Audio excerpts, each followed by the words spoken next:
국민의힘 20대 대통령 선거대책위원회가 윤석열 후보의 불교와 문화유산 분야 공약을 발표했습니다. 조계종이 제안한 정책들을 대부분 수용했습니다. 특히 전기요금 체계 개선은 시행령을 고쳐 즉시 시행하겠다고 밝혔는데요. 선대위는 불교에 대한 특혜가 아닌 불합리한 요소들을 개선하기 위한 것이라고 강조했습니다. 하경목 기자입니다.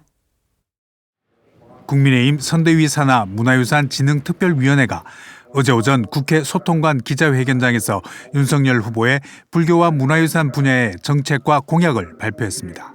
선대위 문화유산진흥특위는 문화유산은 특정 종교의 차원을 넘어서 국가의 의무 사업이라는 점을 강조했습니다. 전통사찰 보수정비 사업 등 국가적 불교 문화재의 원형 보존 및 멸실 훼손 방지는 선택의 문제가 아닌 국가의 의무 사업입니다.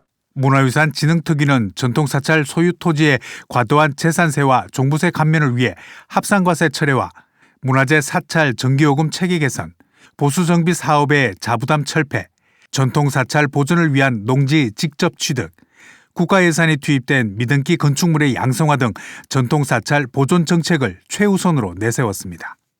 조영 위원장은 재산세와 종부세 합산과세 철회로 전통사찰뿐 아니라 향교재단과 종중에도 혜택이 돌아간다며 불교계에 대한 특혜가 아닌 불합리한 요소를 바로잡는 공약임을 강조했습니다.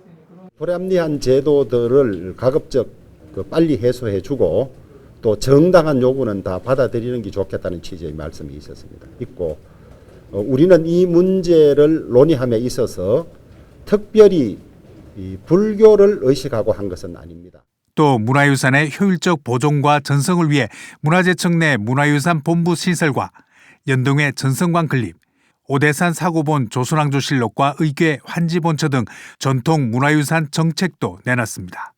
문화재 관람료 관련 제도 정비와 공원 문화유산 지구 지역 확대와 예산 증액, 사찰림 보호 및 보존 정책도 포함시켰습니다.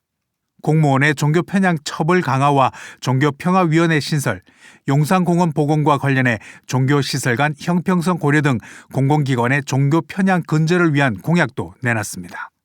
문화유산진흥특위는 더불어민주당이 촉발시켰던 전국 성녀대회의 근본적 문제인 불교계가 당해온 편향과 폄훼 등 억울한 점에 대해 국민의힘도 책임이 없지 않다며 머리를 숙였습니다.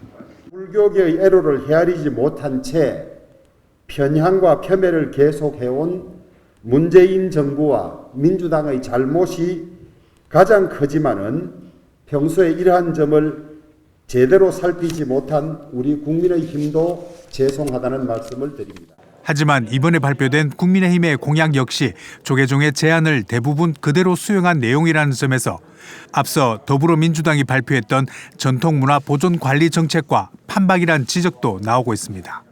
국민의힘은 책임 있는 공약 실현을 강조하며 차별화에 방점을 두는 한편 민주당이 발표한 안에 대부분 동의하는 만큼 합동위원회 구성 제안을 검토할 예정이라고 밝혔습니다. BTN 뉴스 하경목입니다.